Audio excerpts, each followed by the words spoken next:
The political panel all-stars are up shortly, Whānau, but first, this week's 1-on-1 in 10 with leader of the Labour Party, Chris Hipkins.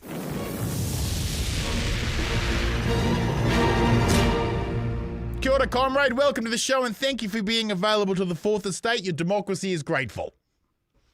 Good to talk to you, Bomber, as always. Chippy, let's get into it. Penny got a spanking by the mainstream media this week over a personal view on the gang patch ban. I was at the marae watching the debate, and I took Penny's response as an eye roll to the virtue signal that is the gang patch ban. One of the many things that pisses me off, Chippy, is the way the right falsely framed the law and order debate by claiming Labour is soft on crime. Phil Goff always used to say Labour is tough on crime and tougher on the causes of crime. Labour invested into the off-ramps for people to turn away from crime with wraparound services that have all been gutted by this government.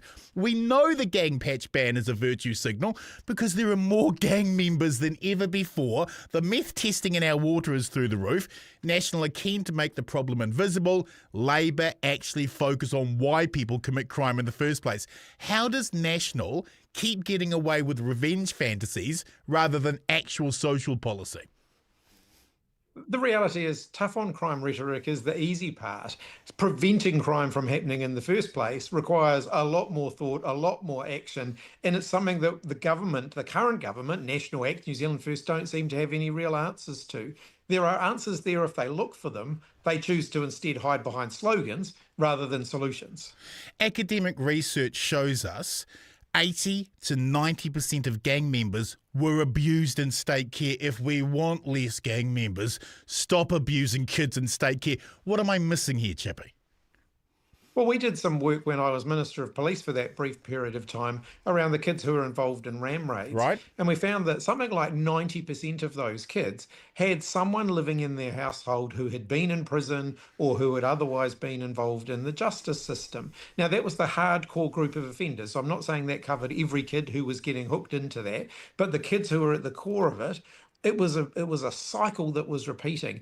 When we put real effort around those families to break that cycle, 75% of those kids stopped reoffending. Right. There are answers there if the government look for what the evidence tells them rather than just going with slogans. Let's move on to the economy. And National's plan after their slash and burn economic vandalism is to sell citizenships to 215 gold visa multi-millionaires, change the overseas investment rules to allow those new multi-millionaire citizens to buy residential property, and the Prime Minister just breached the independence of the Reserve Bank, all to inflate a speculative property bubble. Is that the best economic growth plan that National Act and New Zealand First can create? A speculative housing bubble? Has Nicola Willis taken our economy to market and sold it for 3 free market magic beans?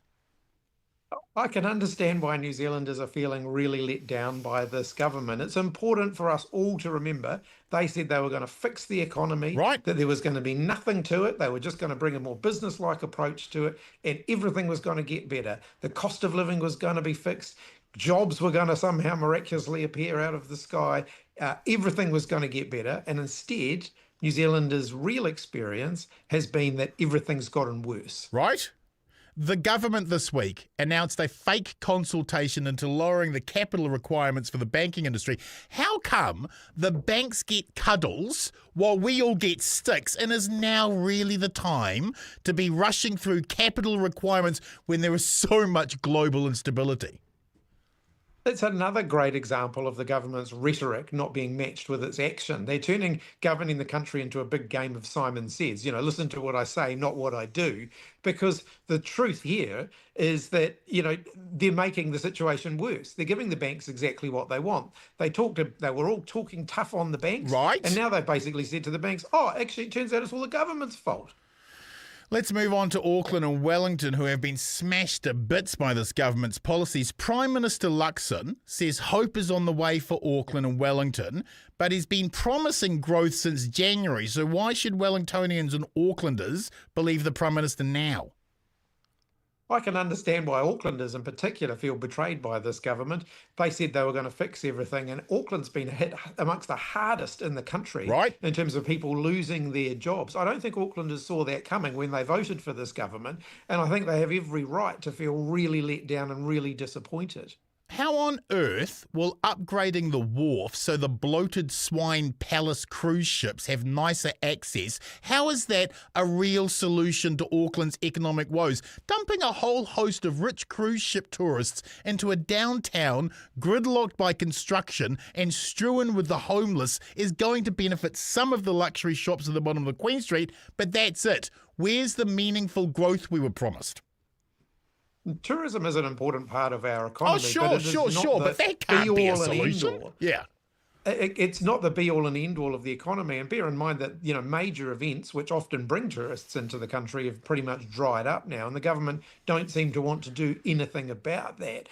New Zealand's got to be more than selling houses to each other and attracting tourists from overseas. Right. We actually have to have industry in New Zealand that's creating jobs. We've got to have businesses that are creating jobs. We've got to back our innovators who want to create good jobs for New Zealanders.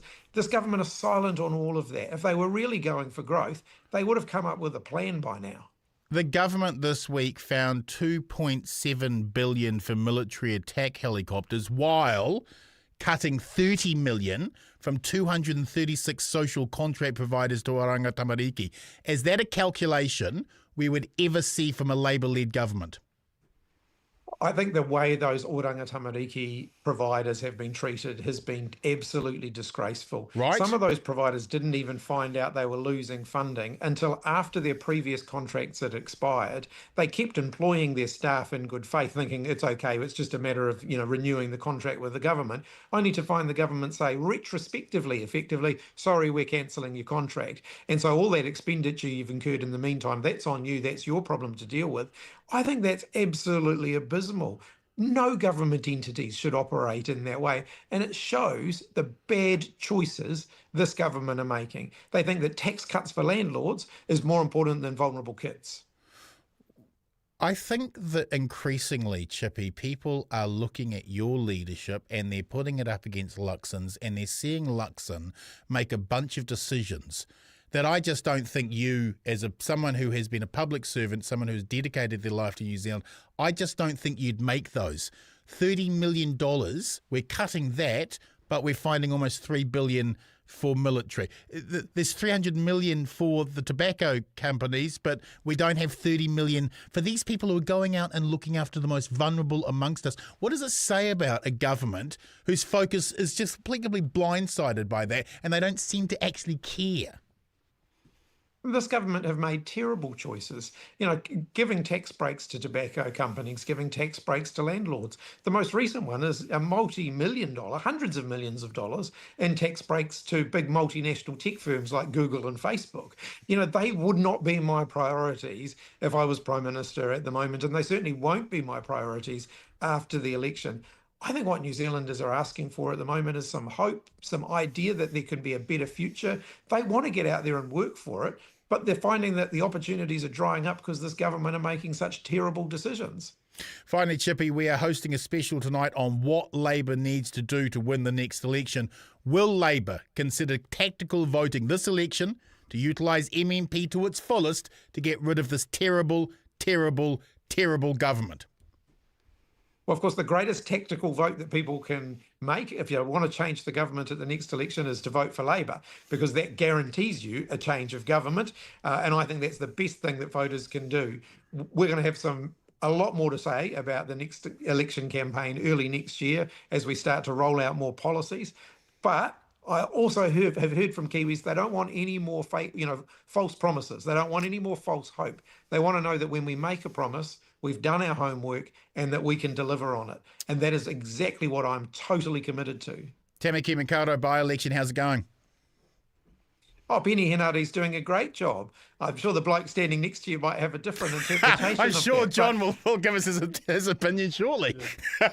but I think Penny's doing a great job. And to the voters of Tamaki Makaurau, if they want a strong voice around the next cabinet table, Penny Henardy's their man. Thank you, comrade. We'll see you next month. Cheers, Chippy. Cheers.